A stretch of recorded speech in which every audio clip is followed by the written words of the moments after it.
Hi hello എല്ലാവർക്കും നമസ്കാരം. രാജ്യമൊട്ടാകെ ശ്രീകൃഷ്ണ ജയന്തി ആഘോഷങ്ങൾക്ക് തയ്യാറെടുക്കുകയാണ്.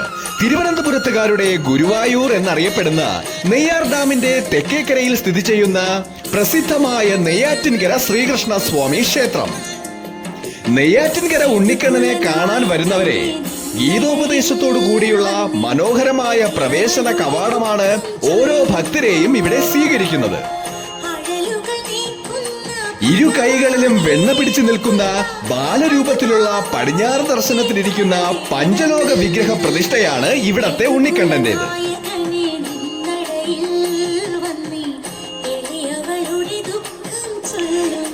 തിരുവിതാംകൂർ ദേവസ്വം ബോർഡിന്റെ കീഴിൽ വരുന്നൊരു മഹാക്ഷേത്രമാണ്.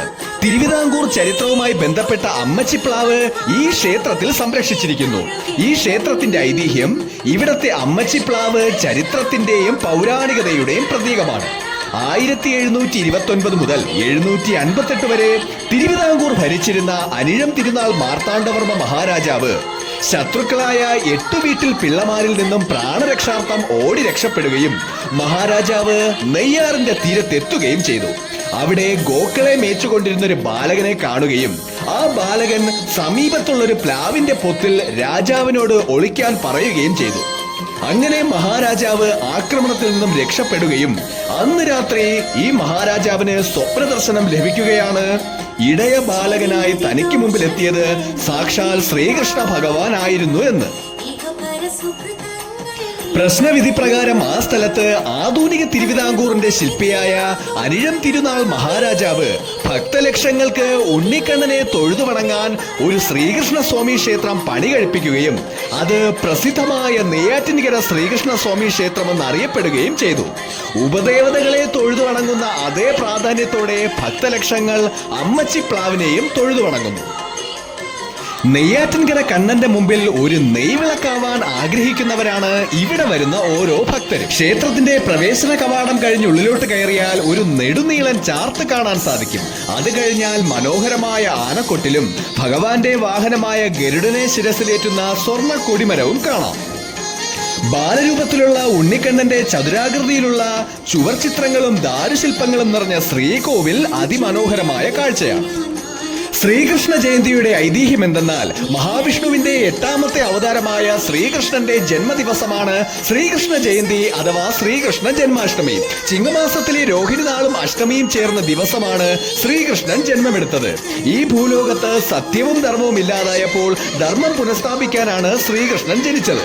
ത്രേതായുഗത്തിൽ ദേവാസുര യുദ്ധത്തിലാണ് അസുരന്മാർ കൊല്ലപ്പെട്ടത്. ഇവർ ദ്വാപരയുഗത്തിൽ വീണ്ടും ജന്മമെടുക്കുകയും അങ്ങനെ ദ്വാപരയുഗത്തിൽ അസുരന്മാർ ലോകത്ത് തിന്മ പ്രചരിപ്പിക്കുകയും ചെയ്തു. എല്ലായിടത്തും അസുരന്മാരുടെ ആധിപത്യം ഉണ്ടാവുകയും അങ്ങനെ ഭൂമിദേവി ഇതിൽ ക്ഷീണിതയാവുകയും ചെയ്തു. അസുരനായ കംസന്റെ തിന്മകൾ കണ്ട് ഭൂമിദേവി പശുവിന്റെ രൂപത്തിൽ ദേവലോകത്തെത്തി ബ്രഹ്മാവിനോട് കാര്യങ്ങൾ ധരിപ്പിക്കുകയും ചെയ്തു.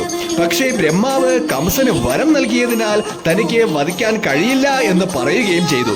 പിന്നീട് ഭൂമിദേവി മഹാവിഷ്ണുവിനോട് പ്രശ്നങ്ങൾ പറയുകയും ഇത് കേട്ട മഹാവിഷ്ണു താൻ ഭൂമിയിൽ ജന്മമെടുത്ത് അസുരന്മാരെ നിഗ്രഹിച്ച് ഭൂമിയുടെ അമിതഭാരം കുറയ്ക്കുമെന്നും സത്യം തിരിച്ചു കൊണ്ടുവരുമെന്നും ഭൂമിദേവിക്ക് മഹാവിഷ്ണു ഉറപ്പു നൽകി. ഇതിന്റെ ഫലമായി വസുദേവന്റെയും ദേവകിയുടെയും 8ാമത്തെ പുത്രനായി മധുരയിലെ രാജകുടുംബത്തിൽ ശ്രീകൃഷ്ണൻ ജനിക്കുകയും ചെയ്തു. അധികാരമോഹിയായ ദേവകിയുടെ സഹോദരനായ കംസൻ ദേവകിയെയും വസുദേവനെയും തടവിലാക്കുകയും 8ാമത്തെ പുത്രൻ തന്നെ വധിക്കുമെന്ന് കംസൻ ഭയപ്പെടുകയും ചെയ്തു. അതിനാൽ ദേവകിയുടെ 6 കുട്ടികളെയും കംസൻ വധിച്ചു. 7ാമത്തെ പുത്രനായ ബലരാമനെ ഉദരത്തിൽ തന്നെ രോഹിണിയിലേക്ക് മാറ്റി. അങ്ങനെ ശക്തമായ മഴയും പേമാരിയുമുള്ള രാത്രിയിൽ ശ്രീകൃഷ്ണൻ ജന്മമെടുത്തു. ആ കുഞ്ഞിനെ വസുദേവൻ അമ്പാടിയിലെ നന്ദഗോപരുടെയും യശോദയുടെയും അടുത്തെത്തിച്ചു. പിന്നീട് അവരുടെ മകളെ തിരിച്ച് തടവറയിൽ കൊണ്ട് കിടത്തുകയും ചെയ്തു. 8ാമത്തെ പുത്രൻ ജനിച്ചെന്നറിഞ്ഞ കംസൻ ആ കുഞ്ഞിനെ വധിക്കാനൊരുങ്ങുകയും അപ്പോൾ ആ കുഞ്ഞ് ആകാശത്തിലേക്ക് ഉയർന്നു പോകുകയും കംസനെ വധിക്കുവാനുള്ള കുഞ്ഞ് ജനിച്ചു കഴിഞ്ഞു എന്ന് അറിയിക്കുകയും ചെയ്തു. ഇത് കേട്ട് ഭയന്ന കംസൻ അന്ന് ജനിച്ച എല്ലാ കുഞ്ഞുങ്ങളെയും വധിക്കാൻ പൂതനയോട് ആവശ്യപ്പെടുകയും അങ്ങനെ ശ്രീകൃഷ്ണൻ അമ്പാടിയിലുണ്ടെന്നറിഞ്ഞ പൂതന അവിടെ എത്തുകയും വിഷം കലർന്ന മുലപ്പാൽ ശ്രീകൃഷ്ണന് കൊടുക്കുകയും ചെയ്തു. പക്ഷേ മുലപ്പാലും പൂതനയുടെ ജീവനും ശ്രീകൃഷ്ണൻ വലിച്ചെടുത്തു. ഒടുവിൽ ശ്രീകൃഷ്ണനെ വധിക്കാൻ കംസൻ തൃണാവർദ്ധൻ എന്ന അസുരനെ അയക്കുകയും ആ അസുരനെയും ശ്രീകൃഷ്ണൻ വധിക്കുകയും ചെയ്തു. കംസനയച്ച എല്ലാ അസുരന്മാരെയും ശ്രീകൃഷ്ണ ഭഗവാൻ നിഗ്രഹിച്ചു. ഒടുവിൽ കംസനെയും ശ്രീകൃഷ്ണൻ വധിക്കുകയും ചെയ്തു. ഉപദേവതകളായി ശിവൻ, ഗണപതി, അയ്യപ്പൻ, നാഗരാജാവ് എന്നീ പ്രതിഷ്ഠയുമുണ്ട്. ഉണ്ണിക്കണ്ണന് പാൽപായസം, അപ്പം, അട, അവിൽ, കളഭാഭിഷേകം, ഉദയാസ്തമന പൂജ എന്നിവയാണ് പ്രധാന വഴിപാടെങ്കിലും വെണ്ണ സമർപ്പണമാണ് കണ്ണന് ഏറെ പ്രിയം. ഏവർക്കും ശ്രീകൃഷ്ണ ഭഗവാന്റെ അനുഗ്രഹം ഉണ്ടാകട്ടെ എന്ന് ആശംസിച്ചുകൊണ്ട് ശ്രീകൃഷ്ണ ജയന്തി ആശംസകൾ.